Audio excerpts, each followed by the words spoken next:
What the hell are you doing? Martin Riggs, we're gonna make a great team. You'd think after the cancellation fates of Minority Report, Rush Hour, and Limitless last year, Fox and CBS, well, they would have learned a lesson or two about when it comes to adaptations and remakes. You'd think that. But in the knowledge that no one has ever accused networks of being too quick on the uptake, here comes the debut of Lethal Weapon tomorrow and The Exorcist on September 23rd on Fox, and MacGyver on the House of Moonves also on Friday. Let's start with Lethal Weapon from Fox, starring Rectify alum Clayne Crawford and Damon Wayans.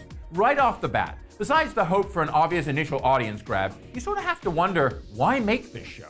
I mean, starting with the Shane Black-penned 1987 original, there were 4 Lethal Weapon movies with Mel Gibson and Danny Glover from Warner Brothers. So I think people got what there was to get out of the once well-loved Opposites Attract buddy cop franchise. I'm sure they did, because here, updated to 2016, without the signature line of "I'm too old for this shit" from Glover's Murdoch, it's just TV kitsch. An old hat kitsch at that. LAPD, put your hands in the air! Don't What?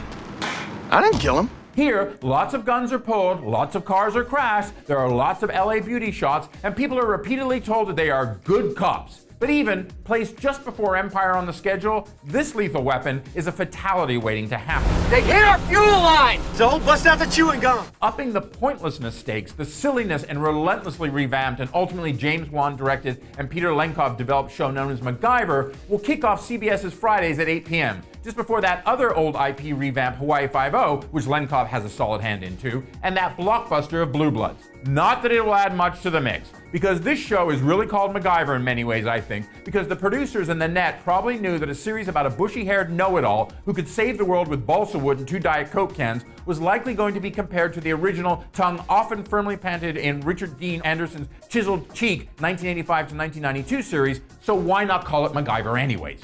Besides that, there isn't anything about this Lucas Till-led limp MacGyver that you couldn't already see on CBS itself in, say, Scorpion, or several other ensemble procedurals, most of which use a lot less voiceover and have a lot more spark than this MacGyver. There are things going on in the house, and it's trying to take my daughter.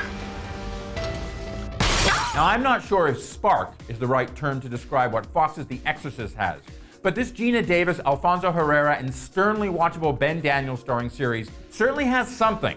To, and I have to admit, my great surprise.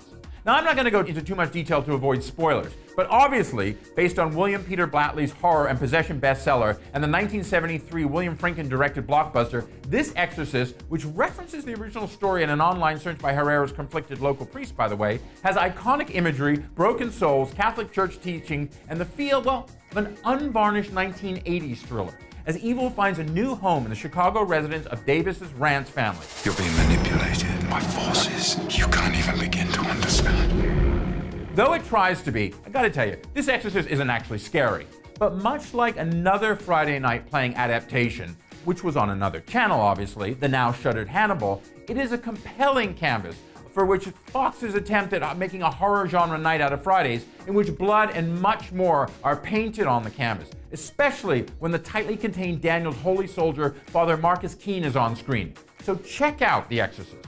Which of course then raises the remake or reimagining specter of HBO's much tinkered with Westworld, which debuts on October 2nd, and was of course a 1973 movie based on a Michael Crichton book. Now that's another review for another day. But suffice to say, as I've said here, not all adaptations are created equal, and The Exorcist, at least among this trio, is by far the one you want to check out. I'm Dominic Patton for Deadline Hollywood.